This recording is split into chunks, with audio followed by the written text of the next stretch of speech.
Hello my dear students, welcome back to my channel Shubham lecturers. और आज हम आपके लिए लेकर आए हैं क्लास 12 के कुछ महत्वपूर्ण क्वेश्चंस जिनको लघु उत्तरीय प्रश्न मैं कह सकता हूं या फिर लघु उत्तरीय प्रश्नों की श्रेणी और सीरीज है हमारे पास, जो आज मैं शुरू करूंगा आपके लिए।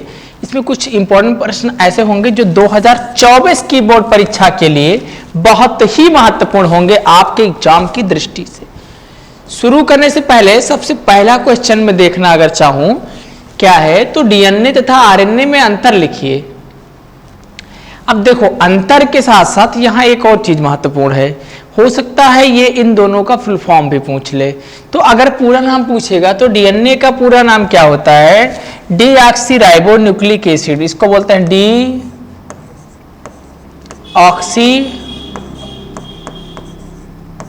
Ribo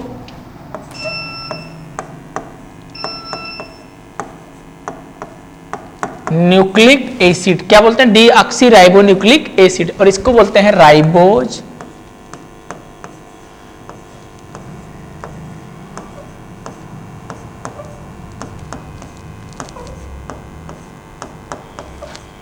acid. इसको बोलते हैं राइबोज न्यूक्लिक एसिड या फिर राइबो न्यूक्लिक एसिड बोलते हैं इसको, राइबो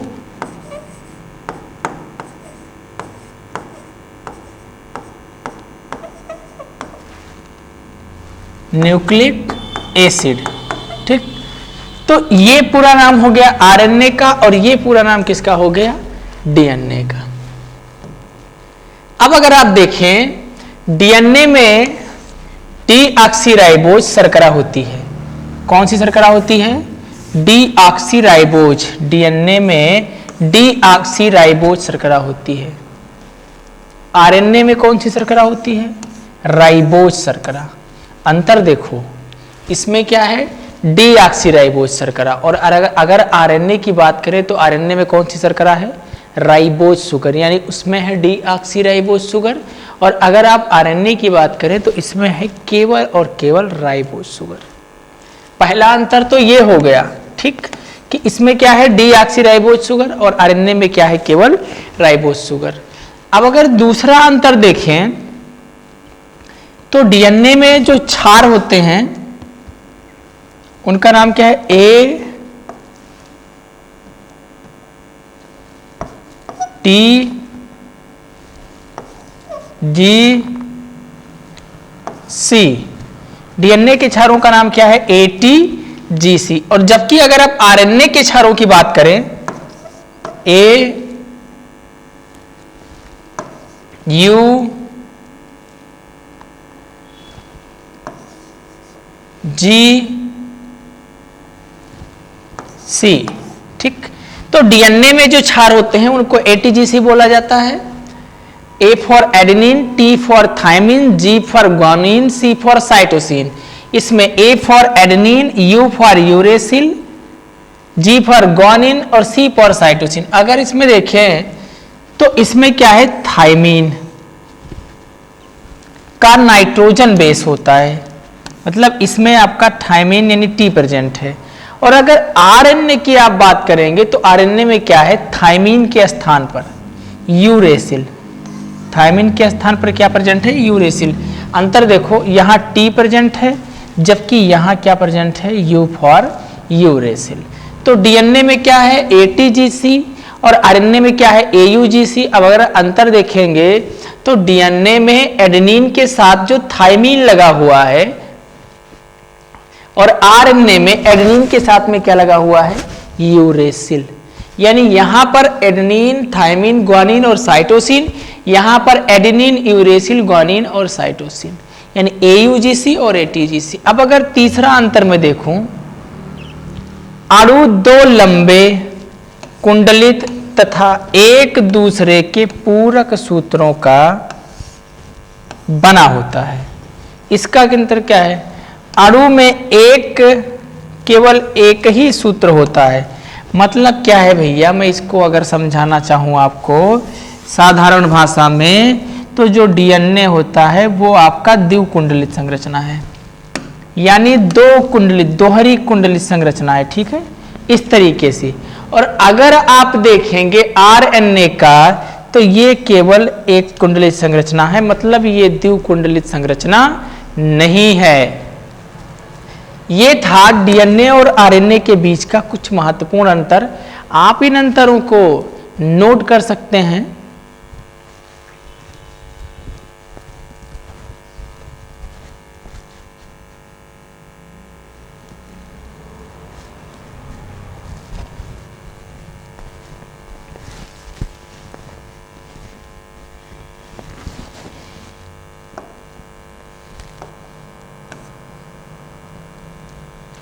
चौथा अंतर देखिए, कह रहा है कि यह आनुवांशिक पदार्थ है। डीएनए क्या है? आनुवांशिक पदार्थ है और कोशिकाओं में होने वाली सभी क्रियाओं पर आरएनए के द्वारा नियंत्रण करता है।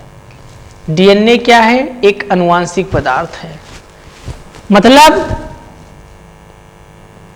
आनुवांशिक पदार्थ है तो कोई अगर मदर और फादर से उसके चाइल्ड में ट्रांसफर होगा, मदर और फादर से कहां ट्रांसफर होगा? उसके चाइल्ड में। और ट्रांसफर होने का रीजन क्या है? कि ये क्या है? एक आनुवांशिक पदार्थ है। कोशिका में होने वाली सभी क्रियाओं पर आरएनए द्वारा नियंत्रण करता है। कोशिका में होने वाली सभी क्रियाओं पर आरएनए द्वारा नियंत्रण करता है। ठीक, यह एक आनुवांशिक पदार्थ है और कोशिकाओं में होने वाली सभी क्रियाओं पर आरएनए द्वारा नियंत्रण करता है। अब अगर इसमें फोर्थ पॉइंट देखें, यह आनुवांशिक पदार्थ नहीं है। मतलब आरएनए एक आनुवांशिक पदार्थ नहीं है और प्रोटीन संश्लेषण में विशेष योगदान देता है। यह आनुवांशिक पदार्थ तो नहीं है, लेकिन प्रोटीन संश्लेषण में योगदान देता है। इसीलिए आरएनए या राइबोसोम को प्रोटीन संश्लेषण की फैक्ट्री कहा जाता है।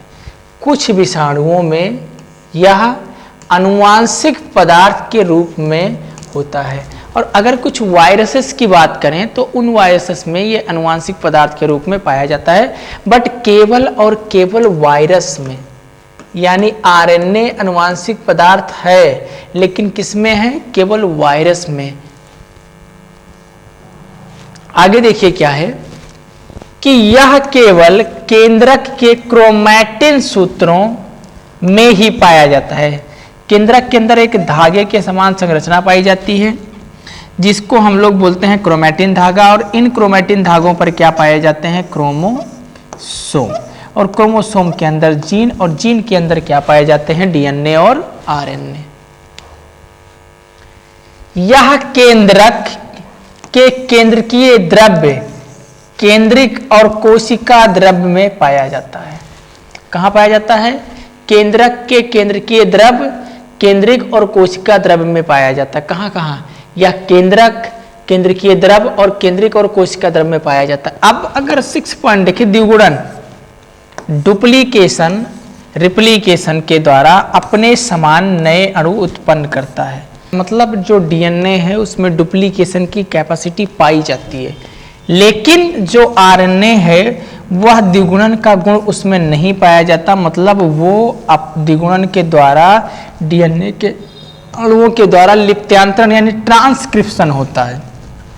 मतलब डीएनए में डुप्लीकेशन होता है, जिसको डुप्लीकेशन रिप्लीकेशन कहते हैं, जबकि अगर आप आरएनए की बात करेंगे तो इसमें क्या होता है? ट्रांसक्रिप्शन। तो ये दोनों के बीच का महत्वपूर्ण अंतर है। मुझे लगता है अब आप इसे थोड़ा 1 मिनट का समय लीजिए और नोट कर लीजिए।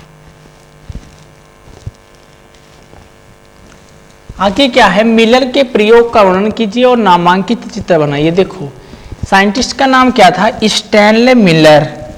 Stanley Miller 2000 experiment Stanley millers 2020 में एक क्वेश्चन लगभग आ चुका है, वहां पर लिखा हुआ है, देखो, किया था। शिकागो विश्वविद्यालय के वैज्ञानिक हेराल्ड यूरे तथा स्टैनले मिलर, 2 साइंटिस्ट, एक हेराल्ड यूरे और दूसरा स्टैनले मिलर, ने सन 1953 में जीवन के उत्पत्ति के संदर्भ में प्रयोग किया। उन्होंने पृथ्वी पर पाए जाने वाले तत्व आदि की वातावरण परिस्थिति को प्रयोगशाला में उत्पन्न किया तथा जीवन की उत्पत्ति की प्रयोगशाला में जांच की।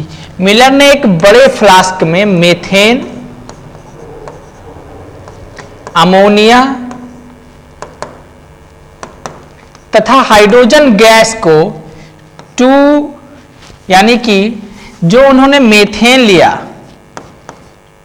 2:1:1 में लिया, ठीक है।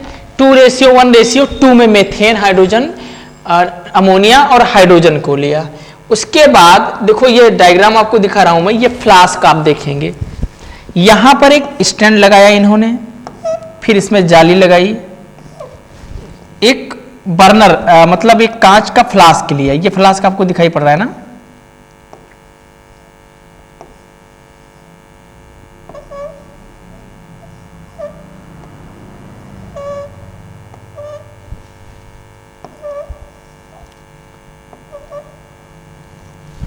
कांच का फ्लास्क लिया और फ्लास्क के अंदर उन्होंने वाटर लिया और उसको हीट करना शुरू किया। तो जब वाटर बॉयल्स हुआ तो क्या निकले, उसमें से गैस के बुलबुले निकले। उन्होंने क्या किया, इसको एक वेसल के थ्रू इस तरीके से कनेक्ट करके रखा था और कनेक्ट करने के बाद इस वेसल को एक अगले वाले वेसल में ट्रांसफर किया, जिसको इन्होंने कूलिंग चैम्बर से जोड़ रखा था। ये इनका कूलिंग चैम्बर, ये देख रहे होंगे आप, ये कूलिंग चैम्बर है और इस कूलिंग चैम्बर से डायरेक्टली ये जुड़ा हुआ है, ठीक है। अब ये जो आप ये देख रहे हैं, ये वाला फ्लास्क, ठीक, इसके अंदर इलेक्ट्रोड लगे हुए हैं।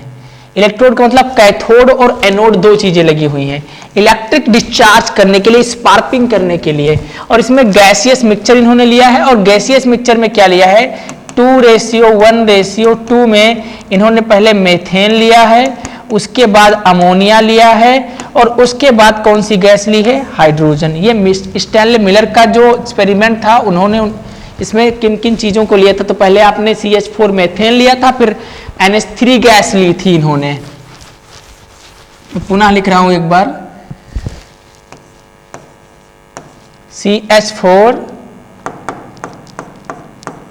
फिर NH3 और फिर कौन सी गैस ली थी, हाइड्रोजन। इसको 2 रेशियो में लिया, इसको 1 रेशियो में, और इसको भी किस रेशियो में लिया इन्होंने, 2 रेशियो में, यानी 2:1:2 में इन्होंने मेथेन, अमोनिया और हाइड्रोजन गैस को लिया, ठीक है। और इलेक्ट्रिक डिस्चार्ज किया, ठीक है। डिस्चार्ज करने के बाद जो ड्रॉपलेट इन्हें ऑब्टेन हुए, इन ड्रॉपलेट में जो इन्होंने स्टडी की तो ये पाया कि इसमें alanine, aspartic acid, glutamic acid, glycine, urea, lactic acid और फॉर्मिक एसिड, ये इतने सारे कंपाउंड्स जब इलेक्ट्रिक डिस्चार्ज के बाद में जो ड्रॉपलेट प्राप्त हुए, उनको स्टडी करने के बाद इन्होंने ये निष्कर्ष किया कि इसमें ये इतने सारे कंपाउंड्स ऑब्टेन हुए जो कि लाइफ की बिगिनिंग के लिए इंपॉर्टेंट्स हैं। गैसीय मिश्रण को टंगस्टन के इलेक्ट्रोड द्वारा गर्म किया गया, दूसरे फ्लास्क में जल को उबार कर जल वाष्प बनाई गई, जिसे एक मुड़ी हुई कांच की नली के द्वारा बड़े फ्लास्क में प्रवाहित किया गया। इसके उपरांत दोनों को मिलने से बने मिश्रण को कंडेंसन द्वारा ठंडा किया गया। ठंडा मिश्रण एक नली में एकत्रित किया गया जो गंदे लाल रंग का था, जो गंदे लाल रंग का द्रव था। कैसा द्रव था? गंदे लाल रंग का। इस प्रकार पूरे सप्ताह तक यह प्रयोग किया गया। प्रयोग के द्वारा प्राप्त तरल द्रव का रासायनिक परीक्षण करने से ज्ञात हुआ कि इसमें ग्लाइसिन, एलेनिन नामक एमिनो अम्ल है। दो चीज, ग्लाइसिन और एलानिन, ग्लाइसिन और एलानिन नामक अमीनो अम्ल तथा अन्य जटिल कार्बनिक यौगिक का निर्माण हो गया, जो कि लाइफ बिगिनिंग के लिए काफी इंपॉर्टेंट माने जाते हैं। इस प्रकार ये जो साइंटिस्ट थे,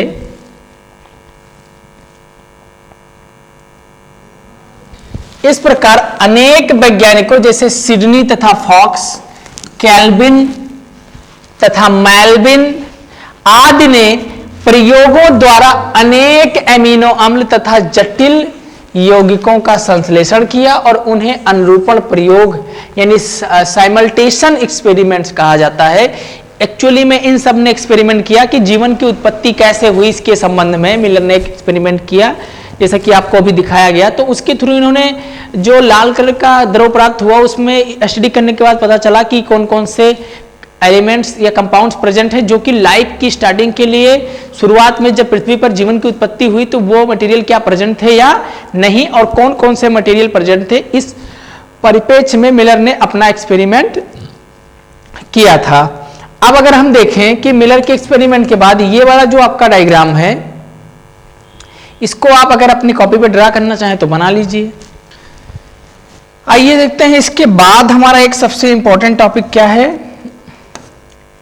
उत्परिवर्तन क्या है। Change in DNA, change in sequence of DNA, DNA के अनुक्रम में परिवर्तन को ही क्या बोला जाता है, उत्परिवर्तन। एक साइंटिस्ट थे जिनका नाम था हुइगो डी ब्रीज, और इन्होंने एक्सपेरिमेंट कब किया, 1948 से 1935। हॉलैंड के एक प्रसिद्ध वनस्पति शास्त्री जो कि सांध्य प्रिमरोज, इसको क्या बोलते हैं, इवनिंग प्राइम रोज, इवनिंग प्राइम रोज अर्थात आइनोथेरा लैमार्कियाना, ओइनोथेरा लैमार्कियाना नामक पौधों की दो स्पष्ट किस्में देखी जिनके तने की लंबाई, पत्तियों की आकृति, पुष्पों की आकृति एवं रंग में स्पष्ट भिन्नता थी। पौधे दोनों समान थे लेकिन उनके तने की लंबाई और इन सारी चीजों में भिन्नता देखने को मिली। इन्होंने यह भी देखा कि अन्य पीढ़ियों में कुछ अन्य प्रकार की वंशागत विभिन्नताएं भी उत्पन्न हुई। डिब्रीज ने इन पौधों की शुद्ध नस्ल इस प्रकार की 7 जातियां प्राप्त की। कितनी जातियां प्राप्त की, 7। इवनिंग प्राइम रोज पे अपना एक्सपेरिमेंट करके इनका अध्ययन किया और अध्ययन करने के बाद इसकी 2 जातियों का अध्ययन किया, उसके बाद 7 जातियां प्राप्त की। उन्होंने इन्हें प्राथमिक जातियां कहा। जातीय लक्षण में होने वाले इन आकस्मिक वंशागत परिवर्तन को डिब्रीज ने उत्परिवर्तन कहा। सन 1901 में उन्होंने इस संबंध में एक उत्परिवर्तन सिद्धांत दिया जिसको हम क्या बोलते हैं, उत्परिवर्तन। अब आगे क्या है उत्परिवर्तन जरा देखते हैं। उन्होंने बताया कि नई जीव जातियों का विकास लक्षणों में छोटी छोटी व जो अस्थिर विभिन्नताओं के प्राकृतिक चयन के द्वारा ना होकर एक ही बार में स्पष्ट एवं वंशागत आकस्मिक परिवर्तन अर्थात उत्परिवर्तनों के द्वारा हो जाता है। मतलब छोटी छोटी स्टेप्स में ना होकर एक साथ नेचर उनको डिसाइड कर देती है। उन्होंने यह भी बताया कि जाति का प्रथम सदस्य जिसमें उत्परिवर्तन होता है, उत्परिवर्तक कोई भी वह जाति जिसमें पहले उत्परिवर्तन होता है उसे उत्परिवर्तक, और यह शुद्ध नस्ल का होता है। उत्परिवर्तन की यह प्राकृतिक प्रवृत्ति लगभग सभी जीव जातियों में पाई जाती है। उत्परिवर्तन के अनिश्चित होते हैं लाभदायक अथवा हानिकारक दोनों प्रकार के प्रभाव होते हैं। उत्परिवर्तन का जो है लाभदायक व हानिकारक दोनों प्रकार का प्रभाव हो सकता है। ये किसी एक अंग विशेष अथवा एक से अधिक अंगों में साथ साथ हो सकते हैं। मतलब उत्परिवर्तन का मतलब क्या होता है, चेंज इन डीएनए।